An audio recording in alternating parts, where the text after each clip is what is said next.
Hello दोस्तों, कैसे हैं आप सभी। उम्मीद करता हूँ आप सभी बहुत ही अच्छे होंगे। तो आज हम लोग पढ़ने वाले हैं क्लास 12 फिजिक्स, जिसमें बहुत ही इंपॉर्टेंट टॉपिक के बारे में डिस्कस करेंगे, जो होता है अच्छी स्थिति पर विद्युत क्षेत्र की तीव्रता। और जितना ये इंपॉर्टेंट है उतना ही इंपॉर्टेंट है निरक्षीय स्थिति पर विद्युत क्षेत्र की तीव्रता। तो इस वीडियो में हम देखेंगे कि अच्छी स्थिति पर विद्युत क्षेत्र की तीव्रता की गणना करेंगे, और बहुत ही आसानी से। जिनको गणना समझ में नहीं आता है उनको मैं विश्वास दिलाता हूँ कि वीडियो के अंत तक आपको गणना बहुत ही आसानी से समझ में आ जाएगा और आप आसानी से कर पाएंगे। तो चलिए दोस्तों, वीडियो को शुरू करते हैं। तो सबसे पहले हम देख लेते हैं, हेडिंग हमें पढ़ना है क्या, अक्षीय स्थिति पर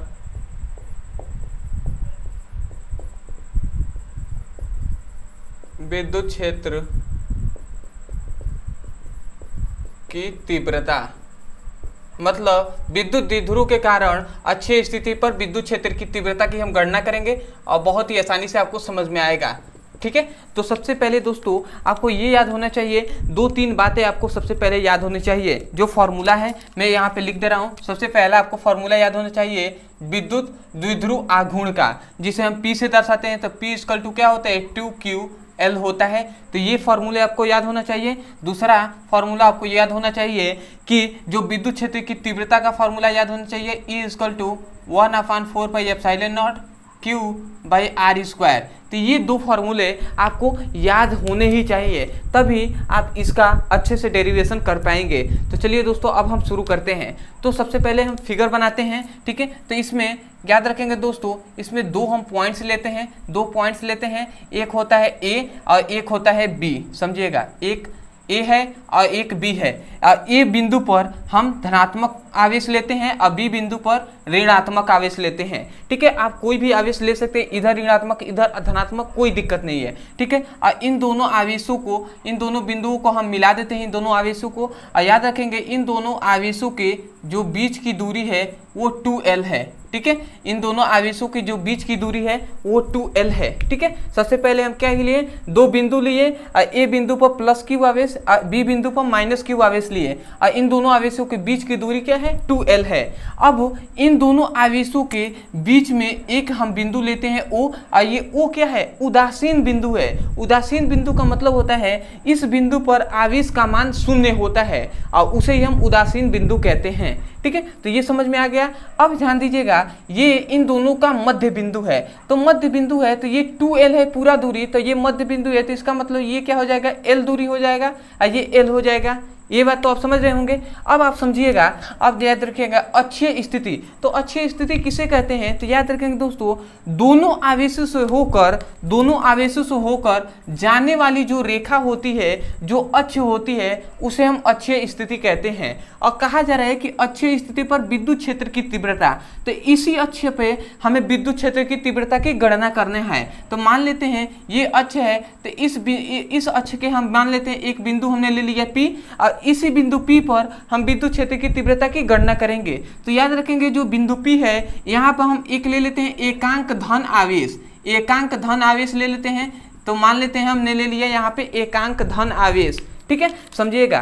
तो याद रखेंगे दोस्तों, जो P बिंदु है इस पे हमने एकांक धन आवेश लिया है। तो एकांक धन आवेश के कारण ये धन आवेश है और ये ऋण आवेश है। तो बताइए ये इसको, ये माइनस Q आवेश इसको आकर्षित करेगी, तो ये आकर्षित करने का चिन्ह है। ठीक है, और इसके कारण आकर्षित करेगी, तो यहाँ पे जो विद्युत क्षेत्र की तीव्रता होगा वो E-Q होगा। मतलब माइनस Q ऋणात्मक आवेश के कारण विद्युत क्षेत्र की तीव्रता है। ठीक है, अब ये हो गया। अब ध्यान दीजिएगा, ये धनात्मक आवेश है, ये धनात्मक आवेश है, तो ये जो आवेश है इसको प्रतिकर्षित करेगा, क्योंकि ये क्या है, ये विजातीय आवेश है। ठीक है, ये इनका आवेश दोनों क्या है, सामान्य आवेश है, मतलब ये सजातीय आवेश है, और सजातीय आवेश क्या करते हैं, प्रतिकर्षित करते हैं। ये इसको दूर हटाएगा, तो दूर हटाने का मतलब है कि E+Q हम लिख दे रहे हैं कि E+Q का मतलब धनात्मक फ्लक्स के कारण विद्युत क्षेत्र की तीव्रता है। ठीक है, तो ये आप समझ गए होंगे। तो अब हम क्या करेंगे, हम सबसे पहले ज्ञात करेंगे कि -Q आवेश के कारण विद्युत क्षेत्र की तीव्रता क्या होगी। उसके बाद हम देखेंगे कि +Q आवेश मतलब धनात्मक आवेशों के कारण विद्युत क्षेत्र की तीव्रता क्या होगी। तब हम उसके बाद जब इन दोनों की तीव्रता निकाल लेंगे, उसके बाद हम गणना करेंगे और आगे देखेंगे कि विद्युत क्षेत्र की तीव्रता की कैसे गणना किया जा रहा है। ठीक है। तो सबसे पहले यहाँ से आप लिख देंगे, सबसे पहले आप माना लिखेंगे और माना लिखकर आप ये जो पॉइंट्स है इसको आपको समझाना है। माना लिखकर आपको एक एक बात आपको यहाँ से लिखना चालू करना है। तो आप क्या लिखेंगे, सबसे पहले आपको फिगर बनाना है, उसके बाद आप लिखेंगे सर्वप्रथम आप लिखेंगे माना कि दो आवेश दो सामान्य परिमाण, ये परिमाण में सामान्य है और विजातीय आवेश हैं। तो हम यही लिखेंगे माना कि दो सामान्य परिमाण व विजातीय आवेश हैं तथा इन दोनों आवेशों के बीच की दूरी 2l है तथा इन दोनों आवेशों के मध्य में एक बिंदु O है जो उदासीन बिंदु है जहां आवेश का मान 0 होता है। ठीक है, तो अब इतना लिख देंगे। उसके बाद आप लिखेंगे कि इन दोनों आवेशों से होकर जाने वाली एक रेखा के किसी बिंदु P पर विद्युत क्षेत्र की तीव्रता की गणना करनी है। जैसे मैंने बोला वैसे आप लिख सकते हैं या अपने जैसे आपने समझा है उस तरीके से आप लिख सकते हैं। ये कोई बाध्य नहीं है, इसको केवल आपको मतलब क्या करना है, समझा देना है लिखकर। ठीक है, तो ये पॉइंट को आपको याद रखना है। अब याद रखेंगे जो उदासीन बिंदु O है, यहाँ से यहाँ तक की दूरी P तक के बीच की दूरी क्या होता है, R होता है। माने O से अब P के बीच की दूरी क्या है, R है। इस बात को भी आपको याद रखना है।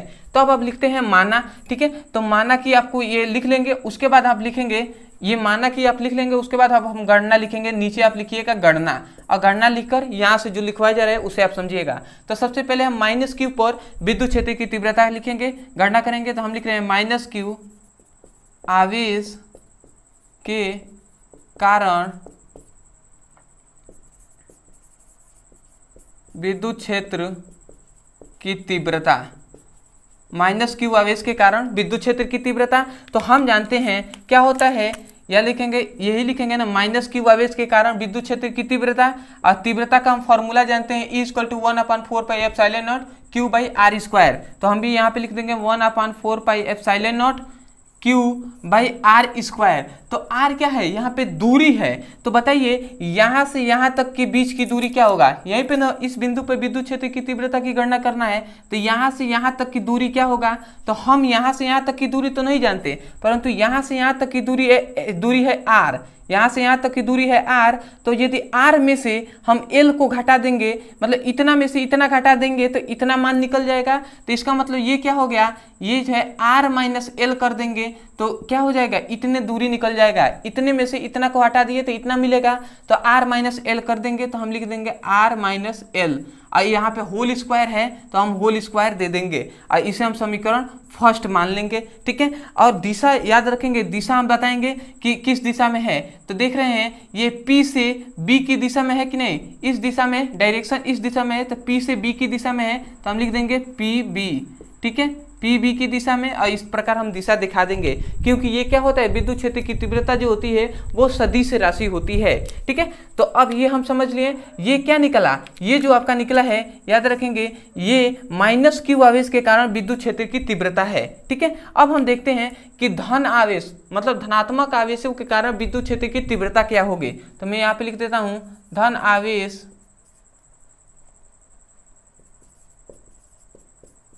के कारण विद्युत क्षेत्र की तीव्रता, धन आवेश के कारण विद्युत क्षेत्र की तीव्रता। तो यहां से याद रखेंगे हम लिख देते हैं E + q, और यहाँ पे लिख देते हैं 1/4πε0 q/r²। यहाँ पे r² है तो r का मान मतलब है कि यहाँ से यहाँ तक की दूरी, ये धनात्मक आवेश से हम यहाँ तक की दूरी लिखेंगे। तो r यहाँ से यहाँ तक मालूम है r, और यहाँ से यहाँ तक मालूम है l। तो r + l कर देंगे तो यहाँ से यहाँ तक की दूरी निकल जाएगा। तो हम लिख दे रहे हैं r + l का होल स्क्वायर, इसको समीकरण सेकेंड दे रहे हैं। और यहाँ से यहाँ तक देखिए A से P की दिशा क्या है, A से P की दिशा की ओर है, मतलब इधर है। तो A से P हम लिख देंगे तो दिशा हम दर्शा देंगे AP की दिशा की ओर। ठीक है, तो आशा करते हैं ये समझ में आ रहा होगा आपको एक एक पॉइंट। तो ये क्या निकल गया, ये जो निकला धनात्मक आवेश के कारण विद्युत क्षेत्र की तीव्रता निकल गई। तो पहले हमने माइनस पे निकाल लिया विद्युत क्षेत्र की तीव्रता, और अब +q आवेश पे निकाल लिया। जब दोनों पर निकाल लिया तो अब हम ज्ञात करेंगे परिणामी तीव्रता। परिणामी तीव्रता हम ज्ञात करेंगे। तो समझिएगा यहाँ पे हम लिख दे रहा हूं परिणामी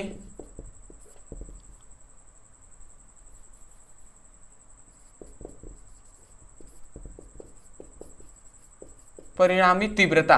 तो परिणामी तीव्रता आप निकालेंगे तो याद रखेंगे दोस्तों, मतलब इन दोनों आवेशों का जब परिणामी तीव्रता निकालेंगे तो सूत्र होता है जो क्या होता है, E इक्वल टू होता है E minus Q minus E plus Q. ठीक है, तो ये होता है परिणामी तीव्रता।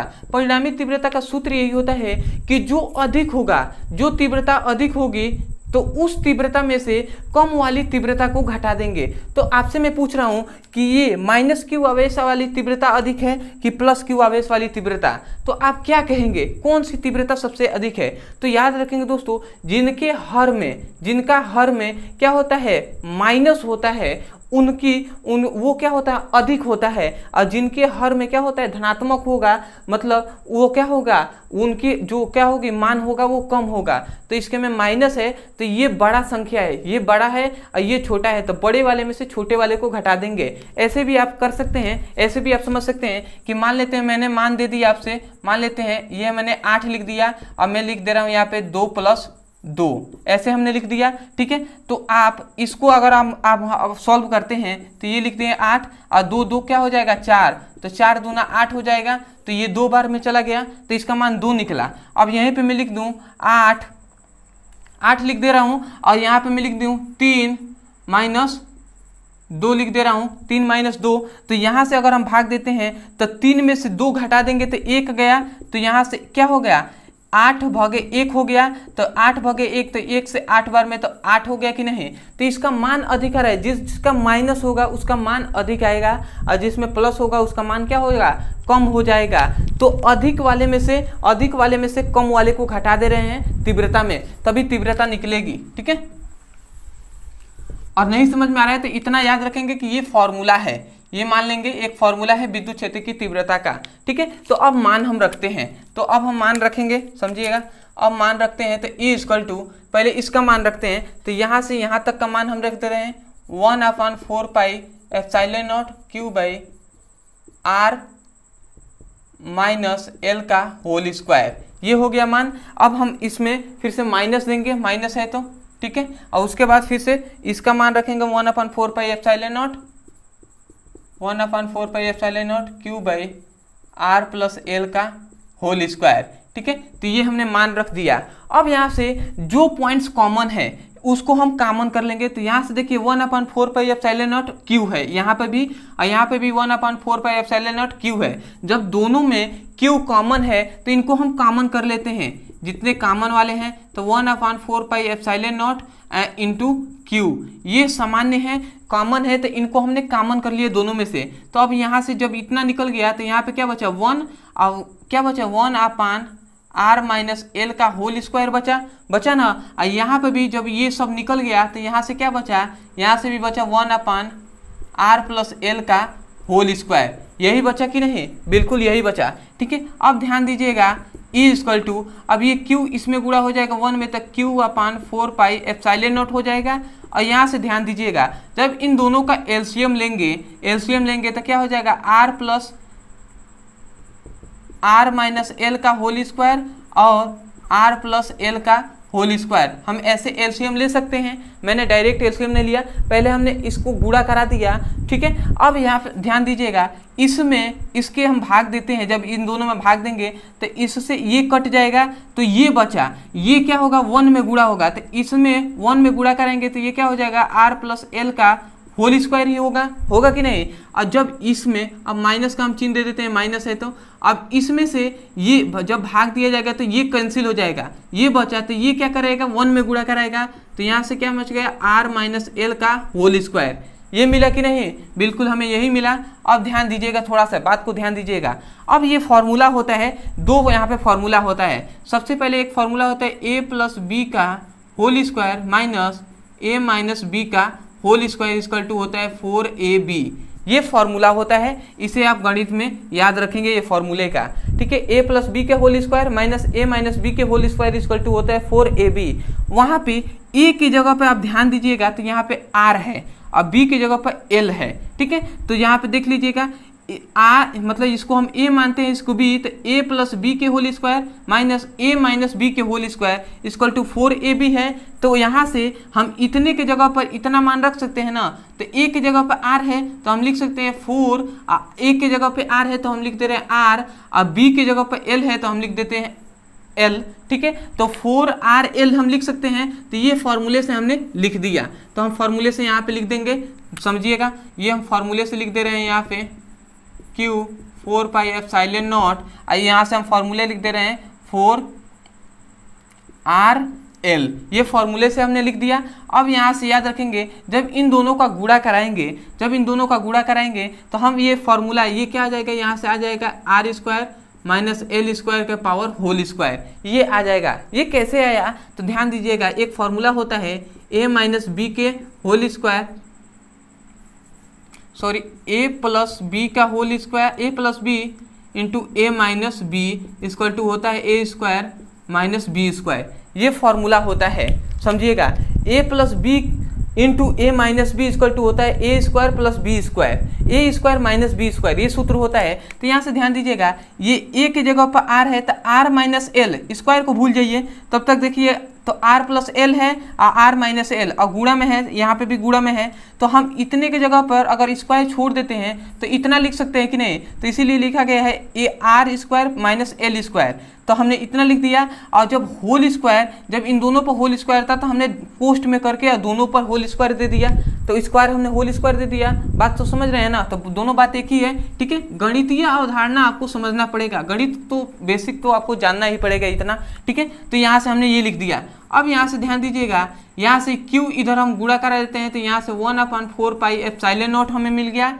अब इसको हम थोड़ा सा तोड़ लेते हैं, तो 4 को हम तोड़ लेते हैं, तो 2ql लिख दे रहे हैं और 2r लिख दे रहे हैं, ये हमने लिख दिया। ऐसे हम लिख सकते हैं, क्योंकि गुणा में है तोड़ सकते हैं हम, कोई दिक्कत नहीं है, क्योंकि अभी हम गुणा करा देंगे तो 2 दूना 4 हो जाएगा। q इधर गुणा में ही है, l गुणा में ही है, r गुणा में ही है, तो ये हम लिख सकते हैं। अब यहाँ पे ध्यान दीजिएगा, ये जो है ये इस पर भी है, इस पर भी है, तो ये अगर घात इस पे होगा तो क्या होता है, घात गुणा कराता है, तो ये क्या हो जाएगा, r के पावर 4 हो जाएगा और माइनस l के पावर 4 हो जाएगा, 2 का स्क्वायर हो जाएगा, तो क्या हो जाएगा ना। ठीक है, तो r का पावर 4 l के पावर 4। अब यहाँ पे ध्यान दीजिएगा, ये l के पावर जो 4 है इसको हम छोड़ देते हैं, नगण्य मानते हैं, क्योंकि जो इसका मान है ये बहुत ही अधिक है इसकी तुलना में। ठीक है, तो यहाँ से मैं लिख दे रहा हूँ r के पावर 4 क्या है, ये बहुत ही बड़ा है किसके, l के पावर 4 से, तो इसीलिए हम इसको l के पावर 4 को हम छोड़ देते हैं। तो मैं डायरेक्ट जगह नहीं है तो इसके लिए मैंने यहाँ पे छोड़ दिया। जब छोड़ देते हैं तो यहाँ से ध्यान दीजिएगा, यहाँ पे r है तो एक r से यहाँ पे 4r है, तो एक r कैंसिल हो गया यहाँ पे। तो यहाँ से हमें क्या मिल गया, e equal to 1/4 pi epsilon naught मिल गया। अब यहाँ पे ध्यान दीजिएगा, ये 2ql है, हमने 2ql का फॉर्मूला यहाँ से बताया था, p इक्वल टू 2ql होता है। तो हम इतने के जगह पर हम p लिख सकते हैं, p लिख दिया, और 2 यहाँ पे गुणा में है तो यहाँ से 2p हो गया, और यहाँ से क्या बचा, 4a में से r से r ये कैंसिल हो गया, तो यहाँ पे 4r था, तो 4r में से एक r कैंसिल हो गया, तो 3r निकला ना। तो ये आपका जो निकला यही है अक्षीय स्थिति पर विद्युत क्षेत्र की तीव्रता का फॉर्मूला है। तो आशा करते हैं दोस्तों आपको अच्छे से समझ में आ गया होगा कि अक्षीय स्थिति पर विद्युत क्षेत्र की तीव्रता क्या होती है। तो सबसे पहले आप इसका स्क्रीनशॉट लीजिए, उसके बाद मैं बात करता हूँ। तो आशा करते हैं दोस्तों अच्छे से आपने स्क्रीनशॉट ले लिया होगा और एक एक बात आपको समझ में भी आया होगा, क्योंकि जैसे डेरिवेशन जो होता है, डेरिवेशन के लिए आपको ये इंपॉर्टेंट होना चाहिए कि जो बेसिक बातें हैं मैथ्स का वो आपको पता होना चाहिए। गुणा भाग जोड़ घटाना कॉमन करना, ठीक है, फॉर्मूले कहाँ कहाँ स्थापित करना, ये बात आपको पता होना चाहिए, तभी आप निकाल सकते हैं। तो आपको सबसे पहले यहाँ पे क्या करना है, सबसे पहले आपको ये याद रखना है कि सबसे पहले माइनस q आवेश के कारण विद्युत क्षेत्र की तीव्रता प्लस q आवेश के कारण विद्युत क्षेत्र की तीव्रता ज्ञात कर लेनी है। उसके बाद परिणामी तीव्रता में आपको ये फॉर्मूले लगा देना है, ठीक है, अधिक में से कम वाले को घटा देना है, और उसके बाद सॉल्व कर देंगे तो आपको मिल जाएगा विद्युत क्षेत्र की तीव्रता क्या है, अक्षीय स्थिति पर विद्युत क्षेत्र की तीव्रता का फॉर्मूला ये है। ठीक है, और यहाँ से इससे न्यूमेरिकल बहुत ज़्यादा पूछे जाते हैं, तो यहाँ पे लिख दे रहा हूँ मैं, प्रूव्ड ठीक है, और यहाँ से इस फॉर्मूले को याद रखिएगा। तो आशा करते हैं दोस्तों बहुत ही अच्छे से और बहुत ही आसानी से आपको समझ में आ गया होगा। तो मैं यही कहूँगा दोस्तों, यदि आपको वीडियो समझ में आया है, यदि आपको मतलब ये टॉपिक अच्छे से समझ में आ गया है, तब चैनल को हमारे सब्सक्राइब कर लीजिएगा। ठीक है, चैनल को सब्सक्राइब कर लीजिएगा, वीडियो को लाइक कर दीजिएगा, और जब चैनल को सब्सक्राइब कीजिएगा तो हमें कमेंट सेक्शन में जरूर बताइएगा कि आपको वीडियो कैसा लगा। इससे ये होगा कि हमें पता चलेगा कि आपको वीडियो अच्छा लगा है, आपको वीडियो पसंद आया है, और तब आपने चैनल को सब्सक्राइब किया है। ठीक है, तो आशा करते हैं दोस्तों आप हमारी बातों को समझ गए होंगे। ठीक है, अदरवाइज यदि आपको फिजिक्स, केमिस्ट्री, बायोलॉजी में कोई भी टॉपिक समझ में नहीं आता है तो उस टॉपिक का नाम लिखिए यूट्यूब पर, अंत में हमारे चैनल का नाम लिख दीजिए, वीडियो वहाँ से मिल जाएंगे, आप वहाँ से भी जाकर अच्छे से पढ़ाई कर सकते हैं और अपने सुंदर से नोट्स बना सकते हैं। अदरवाइज यदि आप क्लास 12 फिजिक्स का बहुत ही आसानी से एक एक करके चैप्टर वाइज आसानी से पढ़ना चाहते हैं तो इस वीडियो के डिस्क्रिप्शन में लिंक दिया जाएगा class 12 physics all video playlist का, उस लिंक पर क्लिक करके आप अच्छे से पढ़ाई कर सकते हैं और अपने सुंदर से नोट्स बना सकते हैं। और यदि निरक्षीय स्थिति पर विद्युत क्षेत्र की तीव्रता का गणना को सीखना है तो इस वीडियो के डिस्क्रिप्शन में लिंक दिया जाएगा, उसका भी आप वहां से क्लिक करके इस वीडियो को देखने के बाद आप जाकर वहां से देख सकते हैं उस वीडियो को। ठीक है, तो चलिए दोस्तों मिलते हैं अगले वीडियो में, तब तक के लिए धन्यवाद। जय हिंद, जय भारत।